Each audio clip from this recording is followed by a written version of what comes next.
To the young men out there that are searching after the answers, I don't believe that you will find them in the world, but I do believe that you can find what you're looking for in this ancient book. So, the world is in dire circumstances. We have the stock market plummeting, we have job layoffs at an all-time high, and America just seems to be crashing wherever you look, really. It's a scary world, it just is, and it kind of always has been. But I think I might have something that will help guide you to living a more biblical life, which is probably why you clicked on this video. When I was younger, I really didn't listen to much advice. I didn't read a lot of books looking for knowledge or seeking after any sort of truth or guidance within my life. And I hope that you can learn from my mistakes. And so throughout this video, I'll kind of show you what is in the book of Proverbs that made it so life-changing for me, and why I really do believe that it would be life-changing to any man that reads it, and that it would give you a lot of guidance in your life. So let's jump in. So what book is it? It's the book of Proverbs. And why is it life-changing? Let's discuss that. First, I just want you to think about how old this book really is. It's about a 3,000-year-old book when it was first starting to be written by King Solomon, the king of Israel. He was also described as having potentially the most wisdom out of any man to ever live. With how old it is, it's been read by many people throughout that time, from 3,000 years ago to today, and it's changed countless lives. Jesus Christ himself, in the flesh, would have read this book, studied its proverbs, and taken them to heart. It's amazing to think that with how many changes we've had in our society, right? Technology has completely exploded in the past 100 to 200 years, that these proverbs still ring true in all of our minds and souls. Basic principles before leaving Earth that you must understand, that kind of tell you about what we're doing here, what the answers to life are, how should you deal with finances, guidance within your life, your loved ones, etc. It's just amazing to me. It's almost a miracle in itself, or proving itself to be what it really is, because it's so old and that it should be outdated, but it's not outdated. So we can look to that to kind of gain a sense of direction. So that's kind of what we're going to go into. And I'm going to compare it to the way I used to think, to the way that the book of Proverbs tells you to think, and we're going to compare and contrast them, see which one's better. So we're in the book of Proverbs here, and a lot of the book of Proverbs actually speaks about work and how to be fiscally smart. I'm just going to show you some verses from the book of Proverbs that talk about finances. With this one, Proverbs 21:20. Precious treasure and oil are in a wise man's dwelling, but a foolish man devours it. I have a handy dandy fancy smancy chart here that I'm going to put these things on to kind of show you what it is telling you about finances. What does the book of Proverbs instruct you to do in your work life, in your finances? I believe that it tells you to save for the future. Now, this one verse that I put here, Proverbs 21:20, says that a precious treasure and oil are in a wise man's dwelling, but a foolish man devours it. He uses it quickly. He doesn't save it. He doesn't hold on to it, but a wise man does. So I say that it says to save for the future. The next thing that I have from the book of Proverbs is Proverbs 13:11. Wealth gained hastily will dwindle, but whoever gathers little by little will increase it. I think it's just so amazing that a 3,000-year-old book, guys, is telling us to build up your money slowly but surely and to not trust in get-rich-quick schemes. I mean, can you believe it? A 3,000-year-old book is telling you this? So I put on here that you should grow your wealth slowly. That money gained quickly, like think about winning the lottery. How many people ruin their lives after winning the lottery? And it says not to strive after that as well, but it says to build your money slowly and surely. And this is just kind of how the book of Proverbs handles finances. The next proverb we have is Proverbs 10:4. Lazy hands make for poverty, but diligent hands bring wealth. It speaks about having to work for your money, to work diligently for your money. Next proverb, Proverbs 28:20 reads, the trustworthy person will get a rich reward, but a person who wants quick riches will get into trouble. Very interesting. It tells you that you should be a trustworthy worker. You should be somebody that they can count on, somebody that is reliable, and not to strive after making your money quickly. And so I had to put on here, there is no get rich quick, and that the person that does get money quickly, it will go away from them just as fast. So pretty amazing that a 3,000-year-old book is basically telling you the step-by-step instructions on how to make your finances right in order. I mean, that is just amazing. Nothing else gave me financial freedom like reading the book of Proverbs did. Isn't that awesome? We're going to stack that up against the world, and kind of the way I used to think, and I think the way a lot of the world thinks. So I have right here above me, The 4 things that I picked out of the book of Proverbs that tell you about your finances says to save for the future, to grow wealth slowly, work diligently, and there's no get rich quick. If we kind of run down the list here of what the response might be, I think for the first one, they might say, there's no need to save for the future, just enjoy yourself now. We've heard that too many times, right? I've heard that. There's no need to save for the future, just enjoy it now. Get your experiences while you can, life is short. But the book of Proverbs says to save for the future. It also says, people in the world might say, build my wealth slowly. I'd rather gamble or scam someone. There's always a faster way. There's people will say there's always a faster way to make money. I'm not going to trust that. The next thing that people might say about working diligently: life is pointless. There is no reason to work. Life is pointless. We're on a spinning rock going through space at like 40,000 miles an hour. It's pointless, guys. There's no need to work. Come on. Then the last thing, if you told somebody in the world, or even me a few years ago, that there is no get rich quick, they might tell you that there is. Come join my course now to learn more about how you can get rich quick too. My verdict: the world's way definitely loses. So really, that compilation is something that is a little eye-opening. I hope it's eye-opening for you to see that the world says certain things. But when we look at what God has inspired men, wise men, to write down from thousands of years ago, that is the real direction you should take. It might be a different lifestyle. It might be a completely paradigm shift to what you know. But it changed my life. And if you just stick around and see these other 2 examples that I have, I think you'll kind of come around to the idea that this is the way to live your life. Another thing that I struggled with when I was an atheist and didn't believe in God, I realize now, is life direction. I didn't know when to put one foot in front of the other, to put it so simply. I didn't know where to go, what to do at any time. And even as I'm saved, I need help with life direction. I need God to guide me every single day, because I don't know what I'm doing, honestly, right? I try to follow God. I try to do these things, but I don't know the future like God does.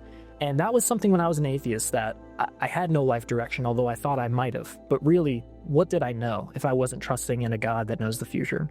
So the next thing we're going to go into is life direction. What does the world say about how you should live and govern your life versus what does the book of Proverbs say how you should live and govern your life? Soak up this wisdom, guys. It's great. Proverbs 16:17. Good people stay away from evil. By watching what they do, they protect their lives. Amazing. Really, really, really life-changing. Stay away from evil and do no wrong, right? Pretty simple. We think that that's a simple thing to do, to look around yourself, examine the people that you hang around. If they don't seem like good people, stay away from them. Proverbs 10:9. Whoever walks in integrity walks securely, but whoever takes crooked paths will be found out. I think a lot of the time we think of integrity and honesty and truth as these concepts that are kind of arbitrary, but they're very solid in the book of Proverbs. It's obvious who are the people who have integrity and honor and do the truth versus the people that are crooked, the people that do vile things, the people who are corrupt. And I think that this kind of tells you on my fancy chart here of life direction according to the book of Proverbs to not lie and to have integrity of yourself. Don't go down a crooked path of selling AirPods that you bought off AliExpress for $40 to some grandma for $400. Don't do that, right? Don't scam somebody and tell somebody that they're buying some extremely nice car, but you just put a little sticker on the back, one of those little metal stickers, foil stickers, that it's not actually that car. Don't do these things. Why would you do these things, right? So don't lie. Have integrity in your work. Do the right thing in life, guys. Come on. It's that simple. But it's simple, but people don't do it. So you got to wonder, is this stuff like sacred? Is this stuff divine? Of course it is. It's so simple, but so many people don't follow it. And you wonder why things are the way they are. So Proverbs 11:3. Riches profit not in the day of wrath, but righteousness deliver from death. Now, of course, this has a very overarching theme with the idea of the day of wrath. Wealth not helping you on the day of wrath is a very overarching theme. But if we kind of just extract something kind of like surface level from it, I think it's kind of telling you that money is not the point of life. The next proverb, Proverbs 13:11. The heart of the prudent acquires knowledge, and the ear of the wise seeks knowledge. Prudent means cautious or a careful person, right? Think about the people that are careful and meticulous with their decisions. they tend to make better decisions. They actually research what they do. They don't just go out on a whim and do things. And this is 3,000-year-old wisdom, guys, but it still applies today. Don't do things on a whim. I feel like this is so sacred. This knowledge that I'm sharing is to don't do things on a whim. Think about your decisions. Think about the things that you say. Think about the things that you do. I'm telling you to do these things, right? And if you take this reproof and actually listen to it and give your ear to it, you will be so much better in the long run. So even if you are wise, I'm actually making this video for people who are saved. If you are saved and you are wise, understand that you should be thinking about what you do. Don't just blindlessly be a consumer. Acquire knowledge. Acquire the things that you need to know. Seek after it like it's silver and gold. That's what the Bible says, right? That we need to seek after these things, collect them like they're silver and gold. So the last thing about life direction, as we wrap up this little chapter, is that I think it's telling you to seek truth. Be somebody who is seeking after truth, whether it's in finances, whether it's in your profession. Seek after the knowledge. Keep yearning for it and going for it, realizing that this life is not pointless. We have a purpose here. So keep getting the knowledge like it's silver and gold. Every single time you can get it, it's just another piece of valuable substance that you will live off of if you continue to get this stuff. So how does it stack up against the world? We have the 4 things I had up there. Stay away from evil. What might the world say about that? How can you say that when everybody decides what is right and wrong themselves? Right. Don't lie. Have integrity. A white lie never hurt anybody. How many times have we heard that one, guys? A white lie never hurt anybody. Come on, I'm just going to be slack and relaxed in everything I do. I've heard it said one time by Jordan Peterson that just don't lie. You don't have to say anything, but just don't lie. Right? We have a choice to lie. It's like a choice. Just either say nothing, just get yourself out of the situation because you will be found out. I've had that happen. I've told a white lie even after I was saved. I've told white lies or lied here and there. It just doesn't do anybody good. Why would it do anybody good that you lied about something? If we're aiming towards a perfect world here, building God's kingdom on this earth, why would you lie about anything? Anyway, money is not the point of life. What might the world and its teachers say about that? It just goes against everything they know, guys. They will say, no, well, if I had $1 million, I'd finally be happy. Yeah, that's what I think most of the world would say. If you told them that money is not the point of life, they'd say, well, yeah, I've heard it. Come on, money's not the point of life. But if I had $50,000 right now, like that, I'd be happier than I was yesterday. So the point, right? Of course, we maybe would all be better off or happier with money. But the point is that money is not the point of life. 3,000-year-old concept still ringing true like a bell today. Seek truth. Everyone has their own truth. There is no such thing as truth, is what I believe the world would say. The verdict is that the world's way loses. Before we continue, I just want to say to everybody that has made it this far in the video, thank you so much for watching. God bless you. I pray that God guides you in every single one of your paths, that He helps you put one foot in front of the other, that He can help you clearly organize your mind, have more clarity of thought, to see what your next move is, see what you're supposed to do next, and for you to better make those decisions within your life. If you want to learn more about our channel, you can just go to my channel page here and see my other videos. We're trying to make some awesome content. I have a website in the works right now. I actually have some shirts and things that you can buy on my website, and we're working on creating a newsletter. So stick around for that, but we're just trying to spread the gospel of Jesus Christ as God, as King of Kings and Lord of Lords, who died on this earth for our sins and rose again on the 3rd day. So thank you so much for watching, and let's continue with the video. So with those 2 chapters that we already went through, with finances and work and life direction, if you followed these 3,000-year-old Proverbs, guys, you would be like set. I'm just going to take it a step further, so let's jump in the next one. It's the answers to life. This is a big one that everybody ponders, and sometimes when people ponder it too much and they don't find God after pondering these things, they tend to kind of lose direction. Maybe get depressed, maybe lose hope. But let's see what the book of Proverbs has to say about that. First proverb I've plucked out is Proverbs 3:5-6. Trust in the Lord with all of your heart.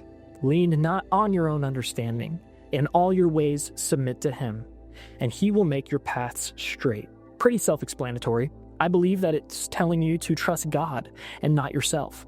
We have to take that to heart, guys. Even as somebody who's saved, it's kind of telling to the saved people who do believe in God that we need to not trust in ourselves because our heart can be deceitful. How many times have I felt that way? Unbelievable. I can't even believe how much this is just so life-changing, guys. It's so life-changing to realize that you should not trust in your own heart, but trust in God. Wait for those answers Don't go out on a whim and just make these decisions in your life. Wait for the sign. Wait for the sign. Wait for the thing he's trying to show you. He cares about every single little meticulous thing in your life. The next thing I have here is Proverbs 4:23. Above all else, guard your heart, for everything you do flows from it. This is kind of a mysterious verse to some people, but people who are in tune with their heart and their soul and the spirit can definitely easily understand what it's saying. We should definitely watch what we do. We should watch what we do, what we consume, how we live, the type of things that we just accept as normal within our life. Any sort of perverseness needs to be completely cast out, obliterated. Guard yourself from lies and evil. Guard yourself from it. Don't just consume it like it's nothing. And I mean, I have a problem with it. I play some video games that have bad concepts in it. I mean, we can all kind of understand that if it's a sin to you, it's a sin to you. Right? If it's not a sin to you, it's not a sin to you. Some people watch like horror movies or something. I hate horror movies. But if you're a Christian and you watch a horror movie and it's not, it's really up for you and God to decide. You're going to have to pray about that. See what God has to say about that, watching all those horror movies all the time. But let's move on to the next one. Proverbs 19:16. Whoever keeps the commandment keeps his life. He who despises his ways will die. This, of course, I believe is telling you to take the wisdom that you've learned and live it out within your life. Once you get this knowledge and you wait on it, you interpret it, you see, okay, oh, that person in my life is not a good person. Oh, that person in my life is giving me bad ideas, seeding bad thoughts. They're not a good person. Live out that wisdom. It says to you stay away from those type of people. Put your foot to the side from evil and go away. To answer them accordingly as well. Give certain people hope. Give certain people that fire. Tell them to get out, if they're not helping you. But you're going to come across people in your life that want to detract, that want to make you participate in worldly things. I hope you see that if you're in a good spot right now, be happy that you're in the light. Be happy that you can see the grass and that you can see the sun, the beautiful warm sun on your hands, because the days that you were in the darkness were really bad, weren't they?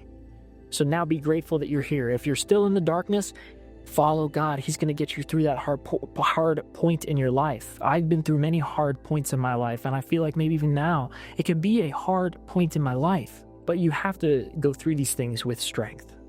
So live out this wisdom. It's going to help you. Listen to it and really hear it. Jesus said that many have ears, but they do not hear. Many have eyes, but they do not see. So the next thing we have here is Proverbs 10:16, and it reads, "The wage of the righteous leads to life, the gain of the wicked to sin." Let's put that on the chart. Do good, God is watching. This right here, to me, are some of the big answers to life. You can have different ones. This was just things that stuck out to me. So maybe you might see this and be like, I don't necessarily agree that those are like overarching like ways to live your life, but for me they kind of are. Trust God, not yourself. Guard yourself from lies and evil. Watch what you consume, watch what you do. When you hear wisdom and knowledge, take it in and accept it, and then try to live it out. Try to see how it can benefit you. Hold on to those things. Don't forget them, man. Memorize them if you can. It's helpful to memorize some of the sayings, because then you can keep it in you. It'll give you life. And do good because God is watching. Think about that. Think about that. That's going to help you. Let's stack it up against the world. Trust God, not yourself. What might they say to that?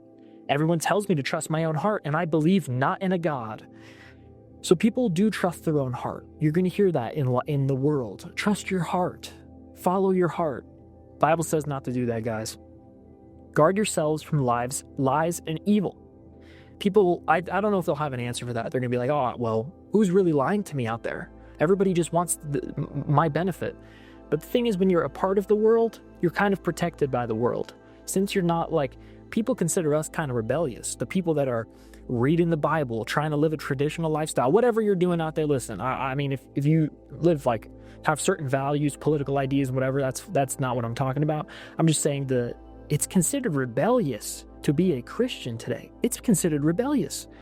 You're rebelling against the atheist, secular society. Next one is live out this wisdom. What might the world say to that? Well, no, I'm not going to live out any of the wisdom you're talking about, even though it's 3,000 years old and still rings like a bell in today's world and it will help you. And if anybody followed it, they'd be an awesome guy. No, I'm not going to believe any of that, because those are fairy tales. Fairy tales. Save your money, build your money slowly and surely. Don't come on, dude. So, of course, I used to be like this too, guys. Of course, I'm just trying to portray to you what the world might think. I used to say it was all fairy tales. How wrong was I? When you read the book of Proverbs, now I don't want to be like this. I don't want to be like this, guys. I don't want to say this.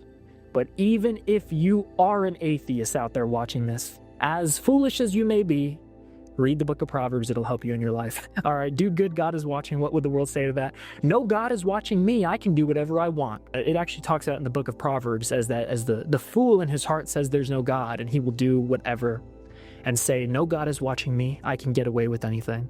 How does it stack up, guys? I mean, I think the world loses again. Kind of a pretty common thing here. So it just helped me so much because it's so different from the way that the world teaches you to follow your heart, to not save your money, enjoy things in the moment. But the Bible, we can go on and on and on about how different it is, but the Bible speaks about a quiet, nice life that you'll have. You'll be older and look back on your younger days and say, thank God I made those good decisions. Thank God I thought about my future and thought ahead, right? Not stressing and not having anxiety about it because of the bad decisions I've made, but now I'm in peace.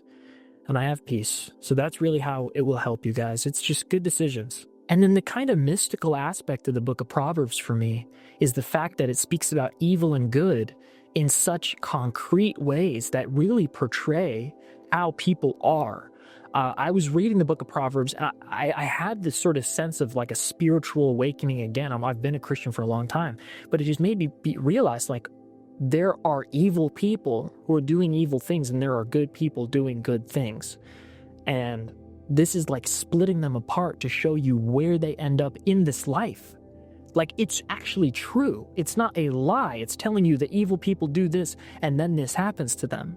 Lazy people do this, and then this happens to them. Good people do this with honesty and integrity and diligence, reliability, and they end up in this place.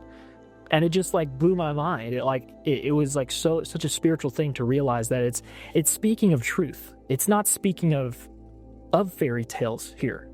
So from an atheist who was an atheist, I'm not an atheist now, but from somebody who was an atheist, I have just now such a deep, profound respect and like love of this book. This book, guys, changed my life. So I hope that maybe if you made it to this point, I hope that you'll start reading it.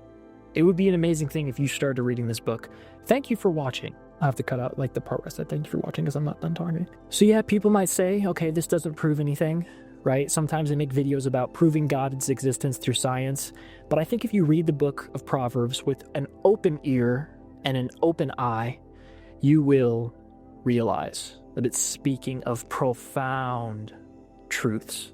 Profound. If there's any truth in what I'm saying here, examine it. Go read the book of Proverbs and start from the beginning, and maybe it'll do that for you. What an amazing book.